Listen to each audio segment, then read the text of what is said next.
Support comes from Hampton Roads Community Foundation, carrying out your charitable wishes forever. Whether it's helping shelter animals, feeding the homeless, enhancing the arts, or supporting students. Learn more at leaveabequest.org.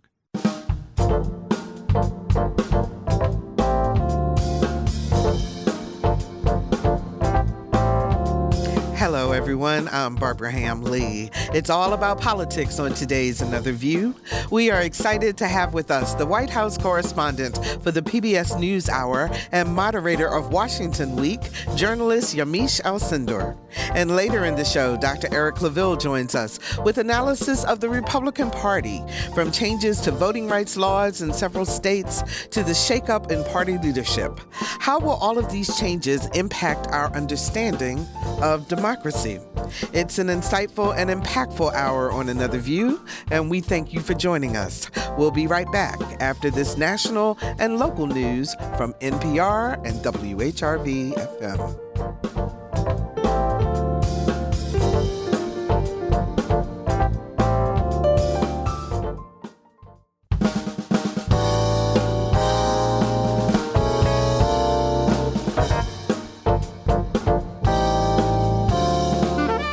Discussing today's topics from an African-American perspective, this is Another View. Hello, everyone, and welcome to Another View. I'm Barbara Ham Lee. I want to get right to our very special guest on Another View, White House correspondent for the PBS News Hour and moderator of Washington Week, journalist Yamiche Alcindor, who has carved out a few minutes of her very busy schedule to say hello to our audience in advance of her keynote address this evening at WHRO Public Media's Hunter B. Andrews Society virtual event. Hello, Yamiche. How are you? And welcome to Another View.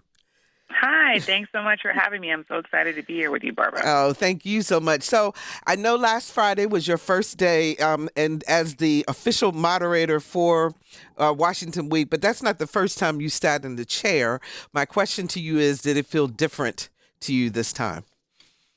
It did feel different. Well, one, because I had my mom and my husband in studio with me, fully vaccinated. So I think it felt special to just have the people that I love most in the studio. But it also felt special because this was my first time really sitting in the chair, owning the chair as the new moderator. I had guest hosted in January after the insurrection at the Capitol, and that had felt like a very special and historic moment and an important time to be guest anchoring. But to have the show, to have it be something that I'm taking ownership of, and of course to be thinking about Gwen Ifill, who had that chair for so long, and Bob Costa, who had the job right before me. It felt like this was a passing of a torch, and it felt really, really special. And I was excited to explain to the audience that my guiding light will be trying to make the show still, of course, great in its legacy, but fresh and new and very relevant. Fantastic. And Gwen Ifill and I were colleagues in Baltimore working together, and I know that she was one of your mentors. So I know it's got to be especially satisfying and honoring for you to be in that position. For sure. I was lucky enough to have been mentored by Gwen, and she had a really good friend, Athalia Knight, who is still with us. She's a longtime Washington Post reporter. And those two women were so integral to my life and to learning about journalism and to feeling confident about being a Black woman doing journalism on a national level. So it is so, I think, touching for me to have this particular job that I know Gwen cherished so much when she was moderator of Washington Week. Absolutely. So, Yamiche, I know that you've done a lot of work. You've been a reporter for the New York Times, and so you've done newspaper and television. And I know you covered the Trump administration, and there was a lot of consternation and pushback that the former president gave you when you would ask questions and so forth. I wonder, was there ever a time when you just said, you know what, this is not worth it? Never. There was never a time, because for me, the journalism that I do and the way that I fell in love with being a journalist was really this idea of being a professional witness. This idea of bringing America the hard truth and of holding political leaders accountable. So even when it became contentious and it was hard, especially during the pandemic last year around this time, we had no idea what was going to be happening. People were scared. People were dying. It felt like I was doing the best I could. I'm not a nurse. I couldn't be a doctor. I couldn't physically save lives. So I had to just be pressing the administration on what you're doing to try to make sure that people were going to live through this pandemic and be able to survive and thrive after it. And so what is the difference now as you're covering the Biden administration? I mean, you're still asking tough questions and you're still doing the same type of job, but is it a different atmosphere for you? I think it's definitely a less hostile atmosphere. When I think of the Biden administration, they really are, as part of their core and their interactions with the press, really trying to be as respectful as possible. But it's also still, of course, a push and pull. There's a reason why both the press and the legislative branch and the judicial branch and the executive branch are all in the Constitution together, because we have to exist for this democracy to work. But that means that I'm still posing tough questions to the White House press secretary, and sometimes that means she's spinning. Sometimes it means that she doesn't want to answer the question that I'm putting toward her, or she feels like maybe it's an unfair question. That push and pull is still there, and I think it's healthy in our democracy to have an administration that's pushing and to have a press that's pushing. What was the conversation like in the newsroom for you at the News Hour in terms of during that time in 2020?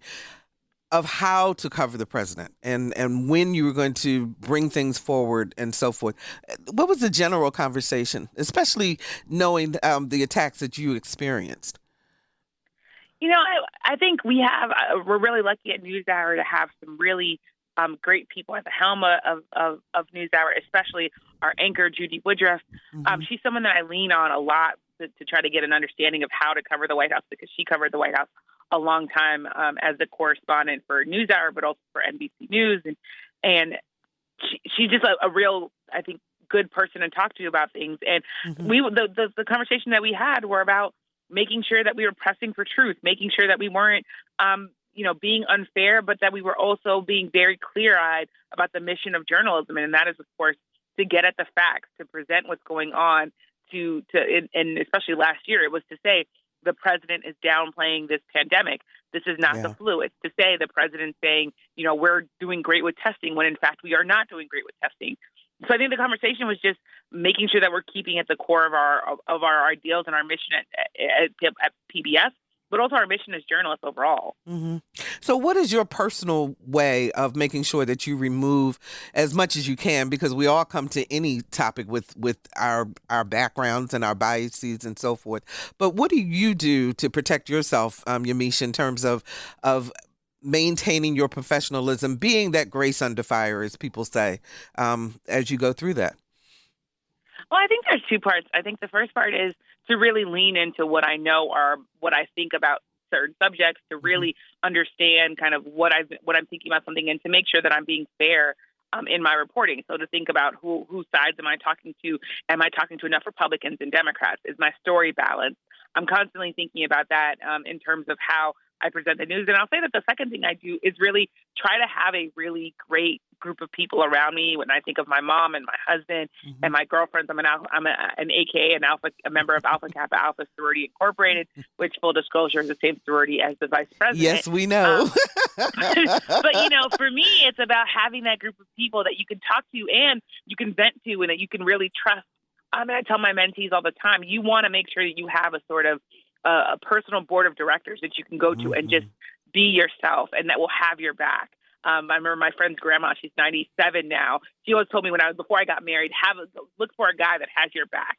And I take that and I spread that across my entire life. I want to have friends and colleagues that have my back, that can kind of help me understand the way forward and what I'm feeling, and to process all of that. So your husband is a journalist also. What's the conversation like at home? Are you guys constantly talking news, or do you walk away from it completely so that you can have some peace?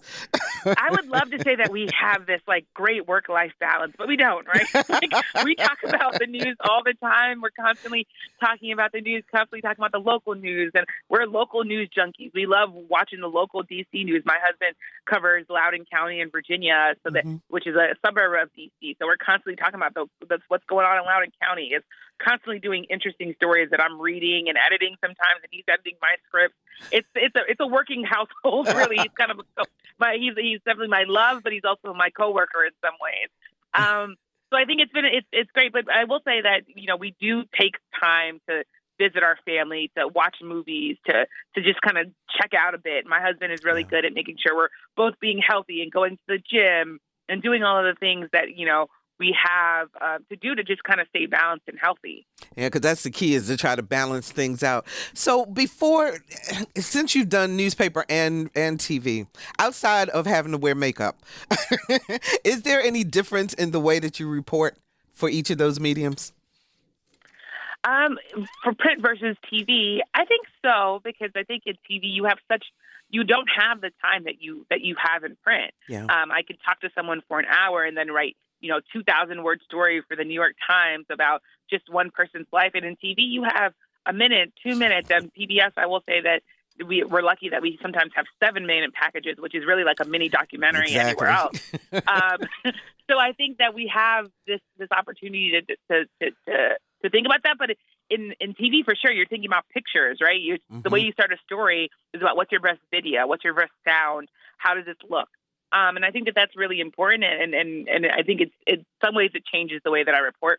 But I will say at the end of the day, the reporting is about trying to bring everyday people's stories to the front, to be front and center, trying to explain how power and politics in D.C. is impacting people's lives.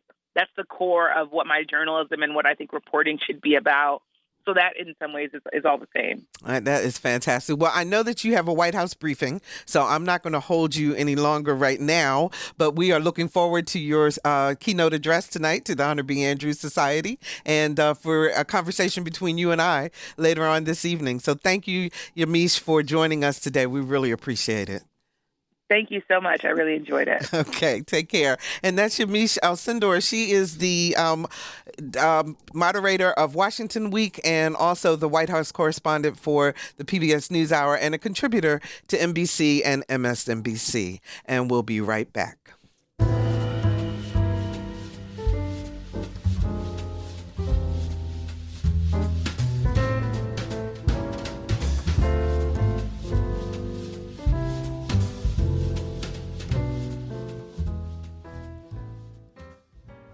On Another View, we are dedicated to bringing African-American scholars and experts to share their expertise on societal issues. And our next guest is absolutely no stranger to Another View. Dr. Eric Claville is a political analyst and the director of the Center for African-American Public Policy at Norfolk State University. Eric, it is always a pleasure to talk to you. How are you? Same here. Doing great. Glad to be with you, Barbara. Fantastic. Thank you so much for joining us today, because I want to talk about all of these changes that are going on within the Republican Party. And so I'd like to help our audience understand some of them and what the impact may be. And let's start with the 11 states thus far. So it's Arkansas, Florida, Georgia, Idaho, Indiana, Iowa, Kansas, Kentucky, Montana, Utah, and Wyoming that have made changes to their election laws that have made it harder to vote in those areas. Can you give us a sense of what some of those changes are and what's the method or the thought behind making these changes? Sure. So thank you again for having this very important discussion about the election, our changes, public policy, and our elected officials. Right now, we saw in 2020 the largest participation to date in the voting process.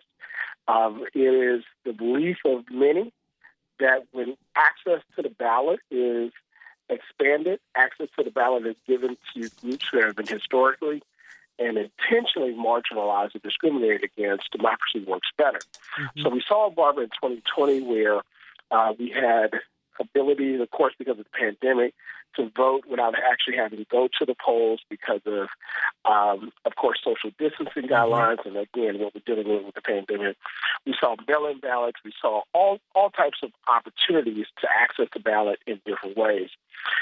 And where we saw that most people that accessed the ballot those ways actually voted Democratic or for a liberal candidate as opposed to a Republican or conservative candidate.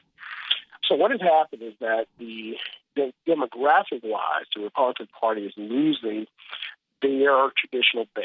is getting much smaller.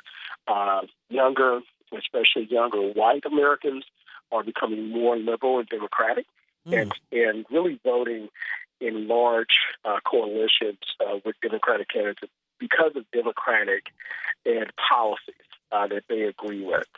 So because of that, the Republican Party has refused to expand their base, Barbara, and they now are engaging in basically changing the policies and the rules of how to vote. So therefore, in some of these states, you have a decrease or lessening of areas to vote, polling stations. You've also had the shortening of time in which you can vote. So polls are closing earlier, sometimes 6 or 5 o'clock p.m. You know, most people don't get off until after 5 o'clock anyway. They're also stopping mail-in ballots or the ability to vote early without any excuse. In other words, you have to have a reason in order to vote absentee, as opposed to just being able to go to the registrar office and vote. So we see where these rule changes have taken effect because every state has the ability in order to create the rules or the parameters in how you vote. Now, of course, these can be challenged in the court system itself, but the Supreme Court has historically, unless it disenfranchises various groups that have been discriminated against, the Supreme Court has largely allowed states be able to regulate their voting process. And I will say this, is that we saw in 2012 to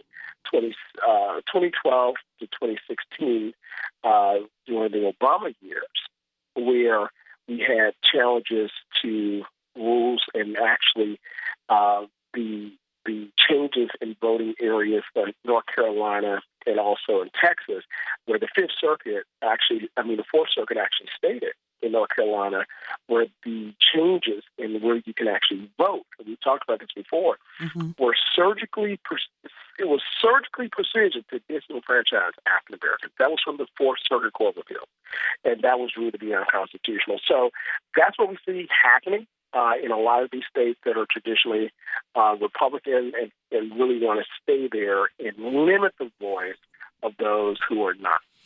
And Eric, how will redistricting play into this also? Because isn't that kind of a double whammy between the changes to the voting laws and the fact that legislators will be able to redistrict and redraw the lines? Robin, that's a very important point that you bring up, because we talked a lot about 2020 and the very chaotic years of the Trump administration, but we did not talk a lot about the U.S. Census. And the U.S. Census was also the most important. The election was important, but the census was also even more important, or just as important as the election. Why is that? Because the U.S. Census counts where people are for the purpose of representation in Congress and also for the purpose of economics. So where states lose people or population, they also lose funding. They also lose congressional seats and the like. Now, these are House seats, not Senate, because every state has 2 U.S. senators, no matter how big or small they are.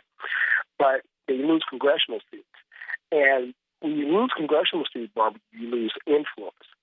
Now, when states that have lost seats, they're going to have to redraw those lines, and you have the issue of the criteria that the Supreme Court has set that you have to meet, where these districts are not packed to dilute the vote or the influence of votes of certain racial groups and also certain political groups as well. So they can't be diluted. They can't be packed. They have to be continuous and can be odd-shaped and like in order to disenfranchise voters. So where states have gained seats, then you have a great opportunity to include more, I believe, of individuals. Now, in the Commonwealth of Virginia, we adopted a constitutional amendment within the legislature, where a Virginia commission was created. And that commission for redistricting basically states that you have a 16-member group, 8 legislators equally divided between both parties, and 8 citizens who are chosen by a 5-judge panel of retired judges, whose list from a list that was provided by the elected officials. so some people are saying that, in theory, it looks as if it's fair because, there are public hearings. You have to have 3 public hearings, and you can get feedback, and citizens are on the board and the like. However, others are saying that this is just simply, especially the way that we see it was initially chosen. Some people are saying that this is simply just the power structure of various interest groups really controlling the process again. And also, I want to point this out. I think it's Section 3782 or 794, number C, where it states that racial, gender,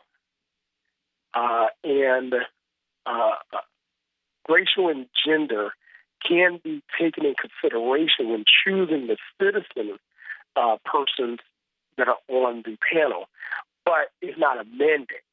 So in other words, this panel can literally be all one race, all one ethnicity, or all one gender. Now, will it be that? It was very close to that initially, but of course, with a lot of political pushback, it won't be. But at the same time, I just wanted to point that out that it shall be taken in consideration, means that there is no mandate that it has to be taken into consideration, and no criteria created for that. So, Eric, you study this on a regular basis. I'm in journalism and in news, and so it's very interesting to me, and I stay up on it. But the average citizen, do they really have a clue in terms of how all of this is going, what all of this is, first of all, and then how it actually winds up impacting them on a very personal level down the line? I'm thinking about the selection of the citizens to be a part of the redistricting commission, because I remember when they first came out, they said it was white men over 70 who were selected, and they had to go back, to the drawing board basically to find other people. And if the legislators are making the choices, if they don't know people of other races or gender or age and all the other areas that need to be considered, how does that group become represented? And do people really care? Exactly. So redistricting is, in my opinion, is probably one of the most important parts of our state government in every state. And the reason being is because once those lines are drawn, based upon the population data from the U.S. Census, and I want to make this note about the U.S. Census, and I'll move on from it. Okay. Along with trying to stop the representation of votes and create a voter fraud claim, one thing that the Trump administration also did was try to stop and limit the counting of citizens. So therefore, there was a trepidation that we may not get the total count. But the numbers are going to be reliable. But there was an assault on the U.S. Census as well, coupled with the pandemic.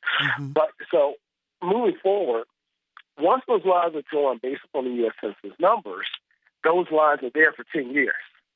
And those individuals in the state houses, those individuals in the congressional houses are now there for that term and that duration, which now means that there's a decade of policies that are going to be created, especially on the state level, every single year, that are going to impact you. And there's really nothing you can do until the next census cycle. But there's a deep dive that you have to go into when you rejoin lines. And trust me, there's a lot of political negotiation back and forth. The old system is the legislature drew the lines, and then the governor could veto it. And then, of course, you can challenge it in the court. In this situation, the governor has zero involvement in this. Now, of course, there's influence behind the scenes, but there's no official involvement by the governor. But it can be, if there's a dispute then the state Supreme Court can decide the dispute and then determine the lines. So, if you're just joining us, we're talking politics with Dr. Eric Claville, director of the Center for African American Public Policy at Norfolk State University. And you can also hear Dr. Claville on his radio show, State of the Water, on Hot 91 WNSB Radio, Sundays at 1 p.m. 440-2665 or 1-800-940-2240 are the numbers to call to join our conversation. Give us a call. Let us know how involved and are you in terms of following politics now and what's going on, particularly with the Republican Party and all of the changes that seem to be happening, especially this week. 440-2665 or 1-800-940-2240. So, Eric, Representative Liz Cheney of Wyoming, she was ousted as chair of the House Republican Conference this week because of her refusal to support the, quote, big lie that Donald Trump continues to perpetuate, that the 2020 presidential election was stolen. Unpack it for us. What does this mean for the Republican Party? Barbara, it means that they're lost. They're a lost party, and we've talked about this extensively on previous shows, where I mentioned that right now this is where they're searching for their identity. John Boehner signed a compromise with the Tea Party, and of course he has a book out, which is very very enlightening and very direct, especially about some of the members of Congress he had to deal with. It's a short read, by the way, if you want to read it. But he signed a compromise with the Tea Party, and he knew at that time, in order to keep power under the Republican umbrella, but he knew at that time that the extremists had taken over or started to take root in the Republican Party. And keep in mind, the Tea Party was an outgrowth of the Birchwood movement, which was pushed by former President Trump, but at that time, candidate Trump. So then you move forward, Barbara, and now you have all these extreme ideas. You have all these ideas that were on the fringes in what we call conspiracy theory, and then they came to the forefront.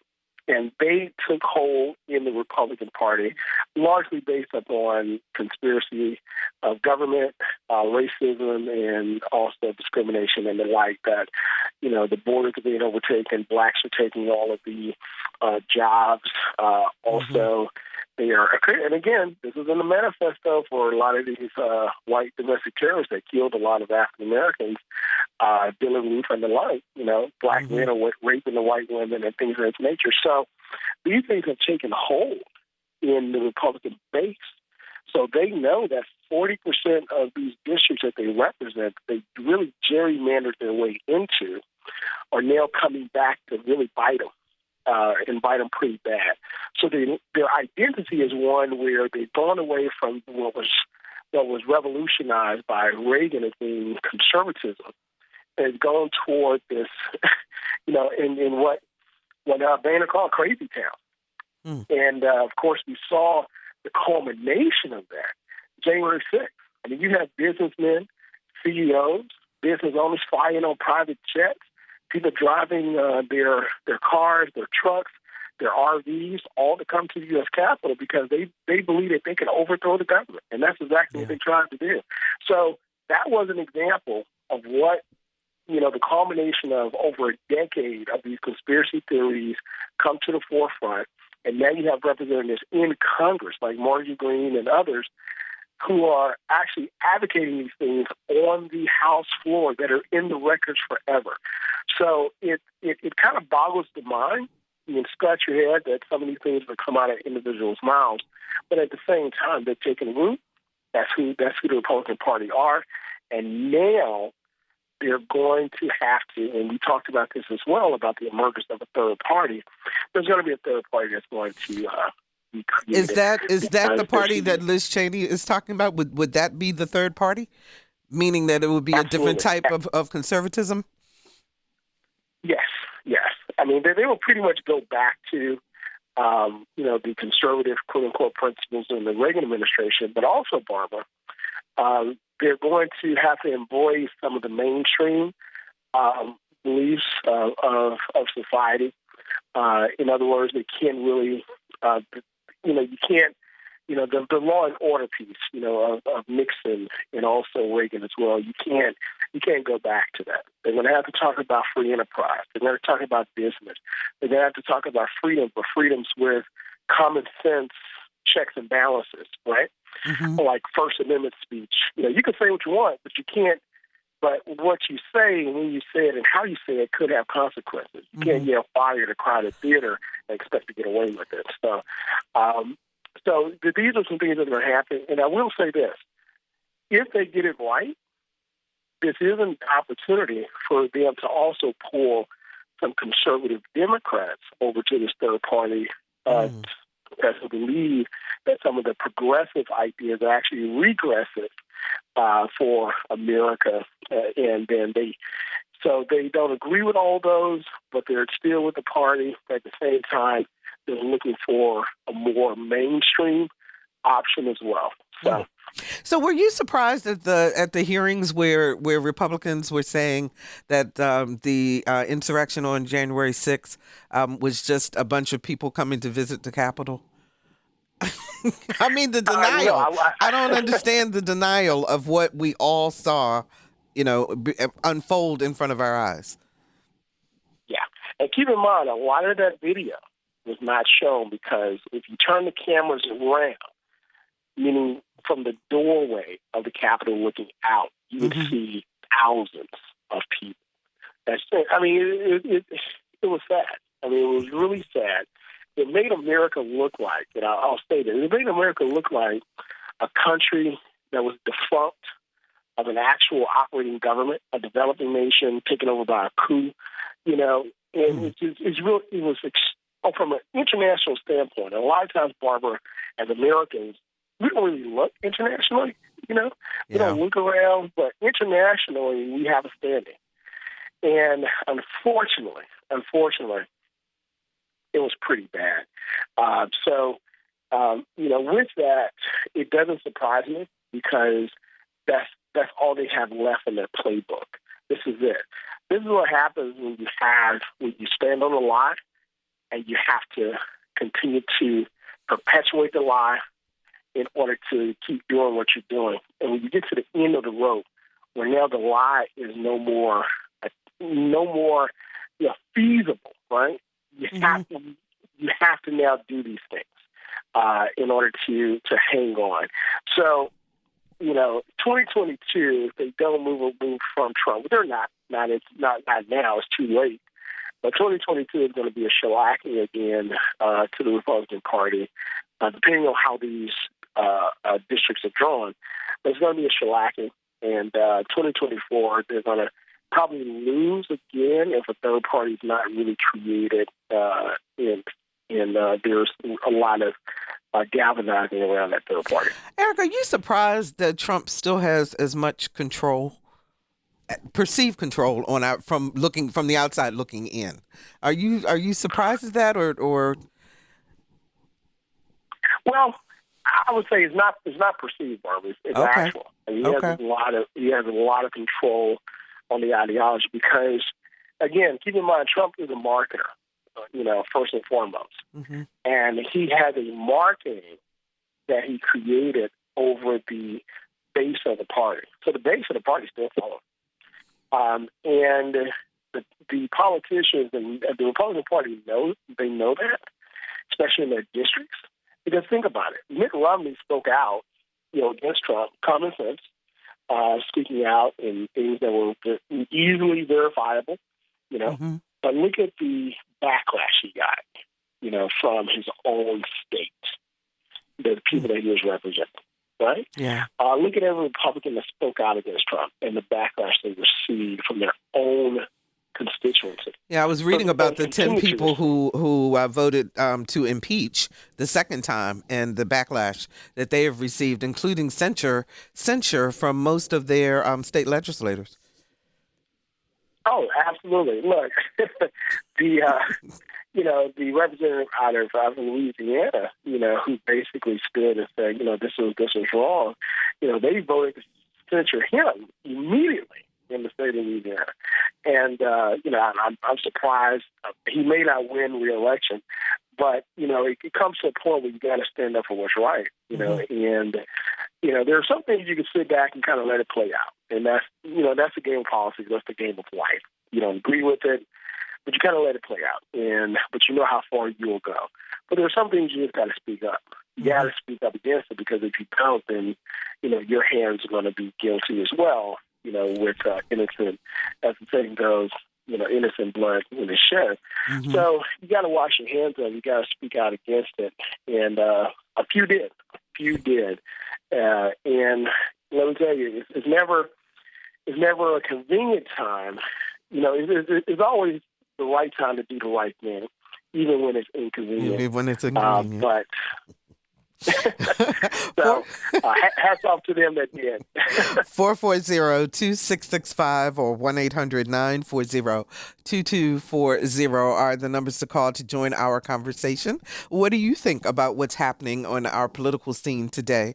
440-2665 or 1-800-940-2240. Nathan Richardson wrote us on Facebook. He said, quote, we on the left should be defending the 14th, 15th, and 19th Amendments with the same passion and zeal that the right defends the Second Amendment. Your thoughts, Eric?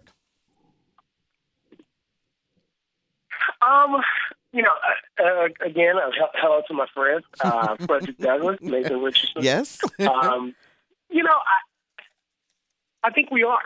I mean, those amendments were not just for, of course, they were meant for African Americans at the time, and then, of course, the suffrage she's speaking of, which we celebrated 100 years last year of all women having the right to vote.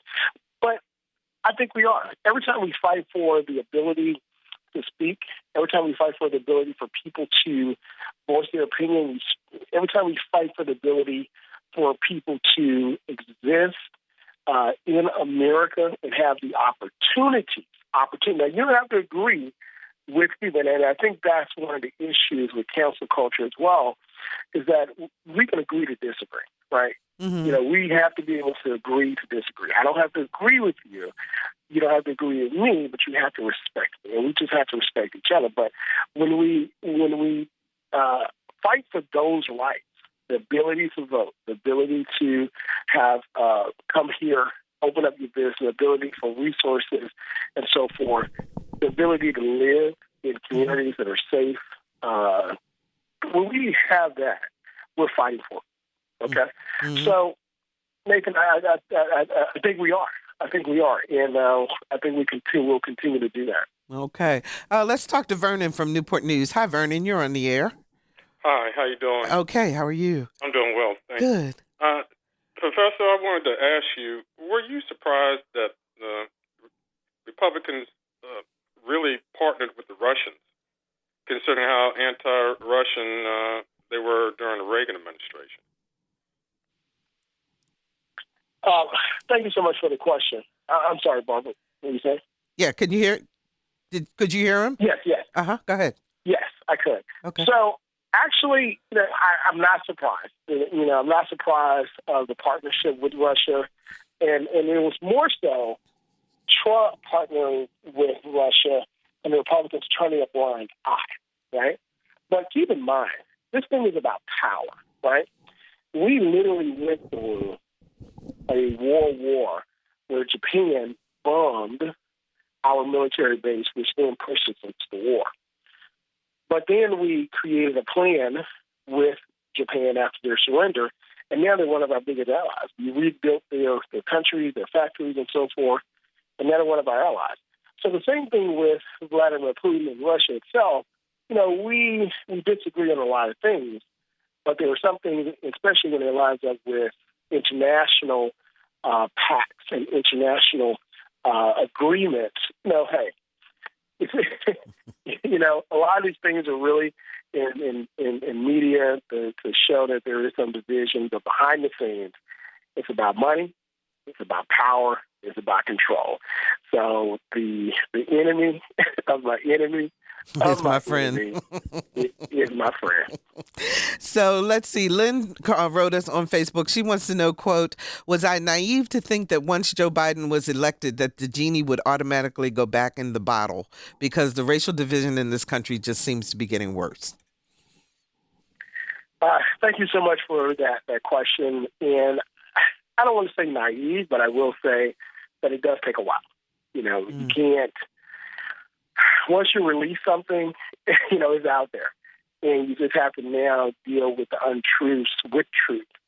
And I always like to use a lot of biblical stories as examples. And one thing about the children of Israel, when they came out of Egypt and were free, there was some ideology that they had that they just couldn't get rid of. So what did God do? He said, listen, some of y'all just got to die before I can take you to another stage and another level. So that's really where we are. A lot of these, some people have ideologies that are simply not going to go away. So what has to happen is we have to continue to educate. We have to continue to speak truth to power. We have to continue to disprove the lies with truth and with our actions. And eventually those individuals who believe that will be so outnumbered that they'll be insignificant, and the majority of them who are in advanced age will eventually, naturally phase out. And, we'll hopefully be the country that we always want to be. So I've got to ask you about this, Eric. The Virginia GOP convention was held on May 8th, and the results, Glenn Youngkin wins the nomination for governor, Winsome Sears for lieutenant governor, Jason Miyares for attorney general. All three have had ties to Hampton Roads. Do you think that's a strong slate going forward? Do not. You do not? Okay. No, I don't. First of all, when you said the Republican convention, and I've done some analysis on it, and tongue in cheek, I said, that's what you want to. Is that what you called it? I think it's right now, just like the national GOP, the Virginia GOP is also searching. In a regular year, you would have had probably the most experienced politicians, Republican, really conservative. Former Speaker of the House, Kirkland Cox, win that nomination and really give a run for the mansion, the governor's mansion, against the Democratic nominee in a regular year. But that wasn't the case because of this ranked choice and the unorganized or delegates only voted as opposed to having a primary and so forth. So what ended up happening, Barbara, just very quickly, people voted for their extremes, and those who were in the middle pretty much were phased out at the very beginning, which only left those in the extremes to come to the middle as it relates to ranked choice. And Youngkin won out. So I think Youngkin he could be a viable candidate like Trump was. And I say this in the way that he's an outsider, he's a business person. But if he adopts these extreme views, Barbara, I think that this election is just as good as lost, again, for the Republicans statewide. And I just don't think he has a chance of winning if he adopts those extreme views. And without talking about business, free enterprise, conservative values, and the like, I don't think Winsome Sears or the other candidate really are going to galvanize anybody. I think they're going to vote for him because they're on the Republican ticket.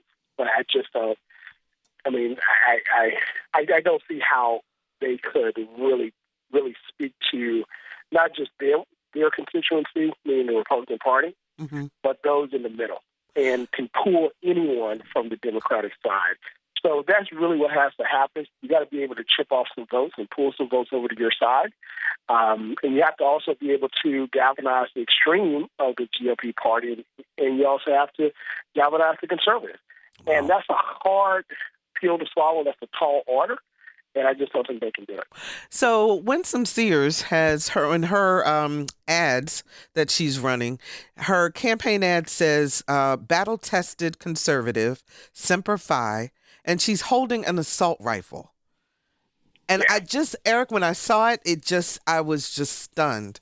I wonder your thoughts about an African-American woman in particular, with the climate that we're in right now and the things that have been going on with guns and so forth against African Americans, and she's standing there holding an assault rifle. What is the message that she's sending? Yeah. I mean, it's basically the wrong message for African Americans and the wrong message of to society as it relates to guns and African Americans and America in itself. You know, the saying is, you know, Smith and Wesson, Colt 45, they won the West, right? And we found that in American history tells us, is that when public policy cannot stop or keep individuals from having certain rights, keeping certain lands, usually guns come out and they're killed. It happened to Native Americans, it happened to African Americans, and all others who were non-white that did not have any say in our government for centuries. And the gun is really one where we've seen, even if you have, as African American, even if you're registered, even if you're law-abiding, if you're black and have a gun, you're seen as dangerous. The laws do not apply to the same. So it only continues to fuel those misconceptions. It fuels that division, and it fuels just the lines of separation. And listen, for those people that believe, hey, you have the right to defend yourself, I understand that. But I just don't think you need an M203 grenade launcher in your house to really defend yourself. I mean, this isn't Red Dawn. You know, Russians aren't parachuting in. In addition to that, if you want a rifle for hunting, I understand it. If you want a handgun for defending your home, I understand that. But keep in mind that for, you know, centuries, I mean, millennials, you know, we hunted and animals for food and game without gunpowder and metal. So it can be done, but I understand if you want it, and I understand why they're used. But those weapons just have no place in society. And I think she's the representation is just wrong. She says that, and this is kind of a paraphrase, but she said that blacks are conservative, but they just don't know that they're Republicans, and that it's going to be her job to bring them over to the Republican Party. Is this the way to bring African Americans to the Republican Party? Absolutely not. Yeah, absolutely not, for all the reasons I articulated previously. But I think she's right in that African Americans are conservative, but we're not Republicans. And why do I see African Americans are conservative? You know, African Americans, if you look at any research, are the most religious conservatives in the country, meaning by the way we determine who's religious conservative. You know, those who go to church once a week, those who pay tithes, those who reverence the Word of God, the Bible, those who give reverence, and so forth. So, and African Americans are the most churched of any demographic group. And we did a series on the Black church. We talked specifically about that, Barbara. Both WHRO, WHRV, and also WNSP. And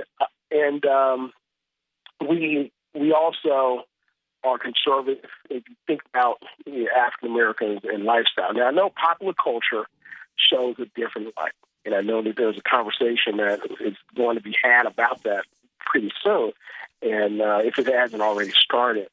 But lifestyle-wise, African Americans are more conservative than larger than any other group in America. So she's right as far as conservative goes. But as far as being Republican, African Americans can't be a part of this Republican Party that exists now because of the ideology that is pretty much against African American advancement and upward mobility. So we got about 3 minutes left. I know that Virginia's been trending blue. I know that for at least the last two election cycles, if not before. Do you see a change in this next election cycle, or do you think we'll still grow even stronger from purple to real blue, completely blue? Right. I think the last three presidential cycles we have been trending reliably blue, and I think we're there. I think Virginia is a reliable blue state. I think the Republican Party needs to find themselves both nationally and statewide. I believe that the area of Hampton Roads, and more specifically the suburbs of D.C., Northern Virginia, is really pushing and driving that.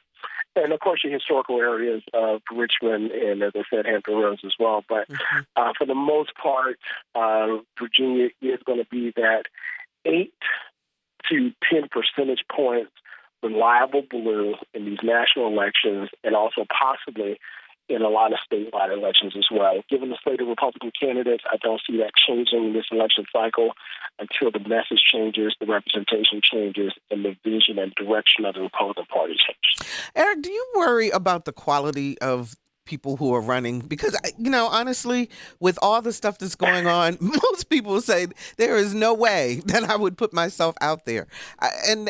But this is so important to our everyday lives in terms of how our government operates.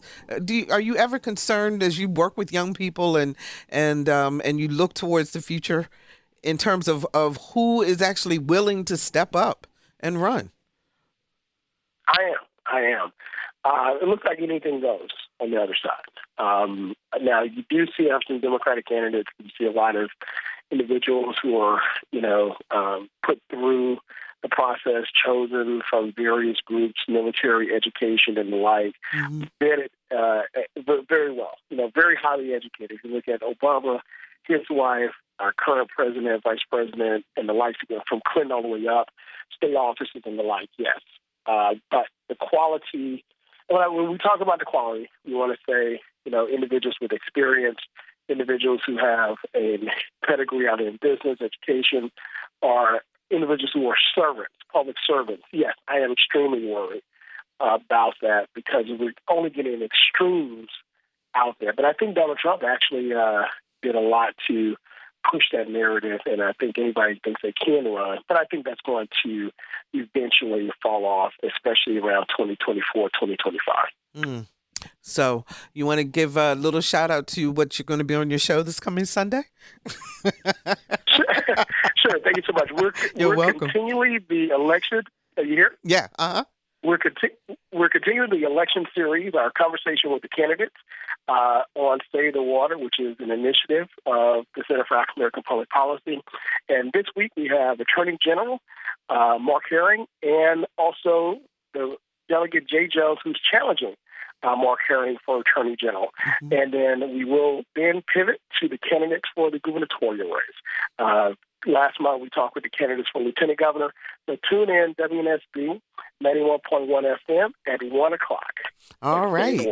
That is fantastic. And that's Dr. Eric Claville. He is the director of the Center for African American Public Policy at Norfolk State University. Eric, it is always a pleasure to talk with you. And thank you so much for giving our audience some perspective about some of the things that are going on. And I guess your last word to them might be pay attention.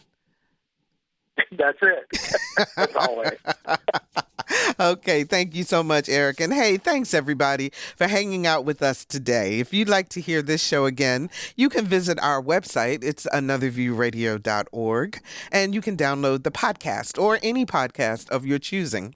We're still working to increase our subscriber base for our eView newsletter, so be sure to sign up. And we're on Facebook, and I'm on Twitter at Barbara Ham Lee.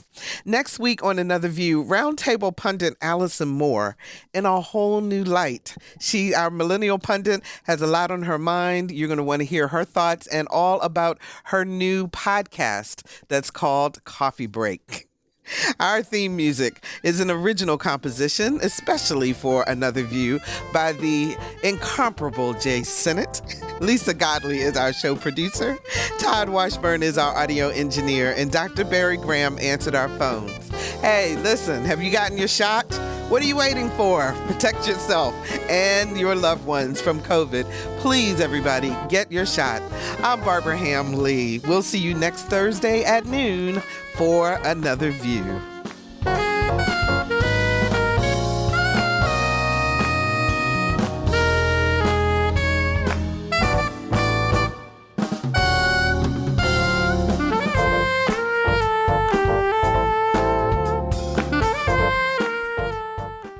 Support comes from Hampton Roads Community Foundation, partnering with donors from all walks of life to improve southeastern Virginia through grants, scholarships, and leadership initiatives. Learn more at hamptonroadscf.org.